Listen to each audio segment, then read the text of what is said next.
সবার প্রতি আন্তরিক প্রীতি ভালোবাসা এবং শুভেচ্ছা জানাচ্ছি। চতুর্থ শ্রেণীর ছাত্রছাত্রীরা, তোমাদেরকে আমার বইয়ের পাঠ শেষ, কিন্তু আমাদের আর কিছু আছে। তোমাদের জ্যামিতি এবং সঠিক উত্তরে টিক চিহ্ন দাও সেটি আছে। তাই সঠিক উত্তরটা 10 নম্বর থাকে, তাই সেগুলো আমাদের শিখতে হবে। তাই আমি জ্যামিতির সিলেবাসটা পাই নাই, হয়তো পেয়ে যাম, পাইলাম জ্যামিতিটা দিয়ে দেবো তোমাদের। আমি এখন তোমাদের সঠিক উত্তরে টিক চিহ্ন দাও, এরকম 20টা আমি মোটামুটি সঠিক উত্তর করছি।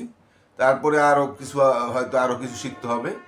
তবে এই 20টা শিখতে পারলে তোমরা সঠিক উত্তর সম্বন্ধে একটা ধারণা পেয়ে যাবে গা। তা আশা করি তোমাদের একটু খেয়াল করে দেখবা, দেখলে তোমাদের আশা করি যে কোনো সঠিক উত্তর দিলে পারবা। আরও কিছু আমি পরে পরের পাঠিয়ে দিয়ে দিতেছি। এখন আমরা যে সঠিক উত্তরগুলি পড়বো আমি সেগুলো আমি এখানে দিচ্ছি, তোমরা বইয়ের দিকে তাকাও। আর তোমাদের একটু বলি, যারা নতুন কানেক্ট হয়েছ, আমি জানো আমি যে মডেল স্কুল শ্রীনগর মডেল এবং শ্রীনগর 2 নম্বর স্কুলে গেছিলাম, তাতে অনেকেই আমি সাড়া পাইছি। তোমাদেরকে অসংখ্য ধন্যবাদ যারা নতুন কানেক্ট হয়েছ। এবং আশা করি প্রত্যেকটা পার্ট দেখবা, আর প্রত্যেকটা পার্ট দেখলে তুমি অঙ্কের ট্যালেন্ট হইতে পারবা। তারপর যদি কোনোটা দুর্বলতা বেশি থাকে সেটা বেশি দেখতে হবো, আর না হলে একবার করে দেখা যাইবা সবচেয়ে। তো ঠিক আছে, আমরা যেই 20টি সঠিক উত্তর আজকে আমরা 1 নম্বরের জন্য সিলেক্ট করছি, সেটা আমরা চোখ তাকাই, খাতার দিকে তাকাই। আমি খাতায় লিখছি। এখানে আমি কি লিখছি দেখতে পারতেছো তোমরা নিশ্চয়ই। বলছি যে সংখ্যা প্রতীক কয়টি ও কি কি। তোমরা যারা যারা জানো তারা উত্তরটা দেওয়ার চেষ্টা করো, আমি পরে উত্তরটা বলতেছি। 2 নম্বর দিছি 8-এ, আমি ছোট সংখ্যা দিয়ে দেখাইছি 8-এর পরে 5। হ্যাঁ, কোন প্রতীকটা ব্যবহার করে আমরা এই পরের সংখ্যাটা ছোট বা ছোট প্রকাশ করি, কোন চিহ্নটা দিলে। আর এটা আগে 5 দিছি, পরে 8 দিছি। এখানে কোন প্রতীকটা ব্যবহার করলে পরের সংখ্যাটা বড় বোঝায়, আমি পরে উত্তরটি দিতেছি। এখানে ছোট সংখ্যা দিছি, এখানে বড় সংখ্যা দিছি। একই প্রতীক ব্যবহার করে আমরা ছোট বড় এখানে নির্ণয় করব। আর এটা দুইটা সংখ্যা এক, দুইটা সংখ্যা এক থাকলে আমরা কোন চিহ্নটা কোন প্রতীকটা ব্যবহার করি সেটাও আমরা দেখব। 6 নম্বর দিচ্ছি যে 57,363 অঙ্কে লিখো। তা আমি কিন্তু এই এই পাঠগুলি আমার আছে, যে কিভাবে এই যে 500, 5,000, 5,000, 5 লিখতে হয়, 2,000, 15 লিখতে হয়, এরকম কীভাবে লিখতে হয় সেটা আমি তোমাদেরকে আমার পাঠের ভিতরে আছে। হ্যাঁ, তারপর আমি আজকে দরকার একটু তোমাদের দেখাই দিব না। 1 অযুত সমান কত? তোমরা যারা জানো উত্তরটি দেওয়ার চেষ্টা করো, আমি পরে উত্তরটি দিতেছি। 1 নিযুত সমান কত? 0, 1, 3, 4, 7, 9 সংখ্যা দ্বারা গঠিত ক্ষুদ্রতম সংখ্যাটি লিখবা। আর বৃহত্তমটা কীভাবে লেখে সেটাও তোমাদের একটু বলে দেবো, মেনলি কি নেই। তো বৃহত্তমও আইতে পারে বা ক্ষুদ্রতম আইতে পারে। 5 অঙ্কের বৃহত্তম সংখ্যাটি লিখো। 5 অঙ্কের বৃহত্তম সংখ্যাটা কি? 5 অঙ্কের ক্ষুদ্রতম সংখ্যা কি? 1 অঙ্কের ক্ষুদ্রতম সংখ্যা কি? 2 অঙ্কের ক্ষুদ্রতম সংখ্যা কি? 1 অঙ্কের বৃহত্তম সংখ্যা কি?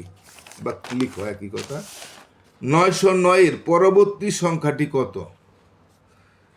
10,000-এর পূর্বের সংখ্যাটি কত? দেখি যারা পারো তো পারো, আমি পরে বলতেছি। 25 বিয়োগ 12 13 সমান 13, মানে বিয়োগ করলে 13 হয়। এর মধ্যে বিয়োজন কোনটি? বিয়োজন আমরা জানি, বিয়োজন বিয়োগ ফল আছে, 3টা আছে। এর মধ্যে বিয়োজন কোনটা? 10,000-তে 1 বিয়োগ করলে কত হয়? প্রক্রিয়া প্রতীক কয়টি ও কি কি? 20/4 5, 20/5, 20-এর 4 ভাগ করলে 5 হয়। এখানে ভাজক কোনটি? তো ভাজক কোনটি, ভাজ্য কোনটি বা ভাগফল কোনটি, সেটা 3টে আমি তোমরা নির্ণয় করো। আমি এখানে পরীক্ষা এসে ভাজক কোনটি, তো পরীক্ষায় তো যেটা আসে সেটাই দিতে হয়, কিন্তু আমাদের শেখার সময় সবই শিখতে হবে। কোনটা আসবে আমরা তো এখনো জানি না, তাই আমরা সব শিখলে অবশ্যই যেটা আসবে সেটা আমরা পারবো। এখন আমার প্রশ্নগুলি কিন্তু দেওয়া শেষ। এবার আমি উত্তরগুলি আমি তোমাদের বলে দিব। আমি উত্তরগুলি আবার এখানে লিখছি, আমি একটু লেখা দিছি, কি আমি মুখে বললে তো সুন্দর হবে না, এই জন্য আমি উত্তরটি লেখা দিছি। আমরা প্রথম বলছিলাম যে সংখ্যা প্রতীক কয়টি। আমরা হলো সংখ্যা প্রতীক হলো 10টি। সংখ্যা প্রতীক কয়টি? 10টি। কি কি? 0, 1, 2, 3, 4, 5, 6, 7, 8, 9, অর্থাৎ 1 থেকে 9 পর্যন্ত 9টা সংখ্যা আর 0 আছে।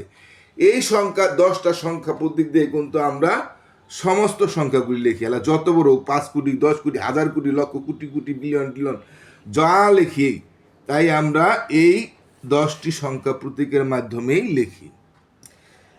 তাইলে আমাদের সংখ্যা প্রতীক 10টা, আর কি কি এটা তো আমি বুঝলাম। এখন এই যে 8-এর থেকে 5 ছোট, এই চিহ্নটা ব্যবহার করলে, অর্থাৎ পরের সংখ্যাটা ছোট হইলে আমরা এই প্রতীকটা ব্যবহার করি, আর পরের সংখ্যাটা বড় হইলে আমরা এই প্রতীকটা ব্যবহার করি। তো এখানেও আমাদের কোনটা বড়? 9, 5, 3, 16, অর্থাৎ 9530 বড় না 9628 বড়? হ্যাঁ, 9628 বড়। কারণ আর এইভাবে না পারলে আমি আমাদের একটা পাঠের মধ্যে আমি বুঝাই দিছি। প্রথমে দেখবা যে 9 9 সমান, পরে এখানে আছে 5, এখানে আছে 6, তাহলে এই সংখ্যাটা বড় হয়ে গেল গা। আর যারা ভালো ছাত্র এমনি বুঝতে পারবা, এটা হলো 9530, এটা হলো 9628, তাহলে 9628 বড়। আর না পারলে যে 9, এখানে 4টা সংখ্যাগুলি যদি কম বেশি হয়, যে সংখ্যাটা বেশি এখানেও 4টা সংখ্যা, যদি 5টা সংখ্যা হইতো তাহলে সেটাই বড় হইতো, তাহলে যে আর কোনো সংখ্যা দেখার প্রয়োজন পড়তো না। এখানেও 4টা সংখ্যা, এখানেও 4টা সংখ্যা, তাহলে এখানে আছে 9, এখানেও 9 বন্যে। পরে দ্বিতীয় সংখ্যাটা এখানে আছে 5, এখানে আছে 6, তাহলে তো এটা বড় হয়ে গেল। আবার যদি দ্বিতীয় সংখ্যাটা সমান হইতো, আমরা তৃতীয় সংখ্যাটা কোনটা বড় সেটা দেখলে আমরা ছোট বড় নির্ণয় করতে পারতাম। তাই যেটা আমাদের এখানে তো বুঝে গেলাম যে আমরা এটাই বড়, তাহলে আমাদের এই প্রতীকটা পরে বড় হইলে আমরা এই প্রতীকটা ব্যবহার করি। আর এটার মধ্যে এটা হলো 24,800, এটা হলো 23,900, তাহলে এখানে হলো 2-এর পরে আছে, এখানেও 5টা সংখ্যা, এখানেও 5টা, এখানে 2-এর পরে আছে 4, এটা 2-এর পরে আছে 3, তাহলে এটা 23 মানে কম, তাহলে এটাই ছোট। আর পরেরটা ছোট হইলে আমরা এই চিহ্ন ব্যবহার করি, যেহেতু সংখ্যাগুলি সমান। তারপর আমি আবারও বলি যে সংখ্যা যেখানে যেটা বড় বেশি সংখ্যা, 5টা আছে, কিন্তু 6টা সংখ্যা যেটা থাকতো সেটাই বড় হতো। কিন্তু দুটো থেকে 5টা সংখ্যা হলে আমরা এমনি যদি বুঝতে পারি বড় ছোট তো বুঝলামই, না বুঝলে আমরা প্রথমে দেখাবো বাবা সমান, তারপর দ্বিতীয়টা বানাবো, দ্বিতীয়টা দেখা যেটা ছোট এটা বড়, তো এটা বড় হয়ে গেল। এটা তোমাদের প্রয়োজন পড়বে না, এমনি দেখলে বুঝতে পারবা। আর যারা একেবারে বুঝতে পারো না তারা এবার বুঝবা। আর দুটোটাই যদি সমান হয় আমরা তাহলে কি জানি, সমান চিহ্ন ব্যবহার করি। এটা কিন্তু অনেকে সমান সমান বলে, কিন্তু এটা কিন্তু সমান সমান না, এটা হলো সমান। তাহলে আমরা সমান চিহ্নটা দিব, দুটার দিকে একই সংখ্যা। এখানে 5 দিছি, তাহলে যত বড় সংখ্যা হোক দুটা যদি সমান হয় তাহলে আমরা এই প্রতীকটা ব্যবহার করি। আচ্ছা, 7 নম্বরটা কি আমার এখানে 7 নম্বর প্রশ্নটা কি বলছিল?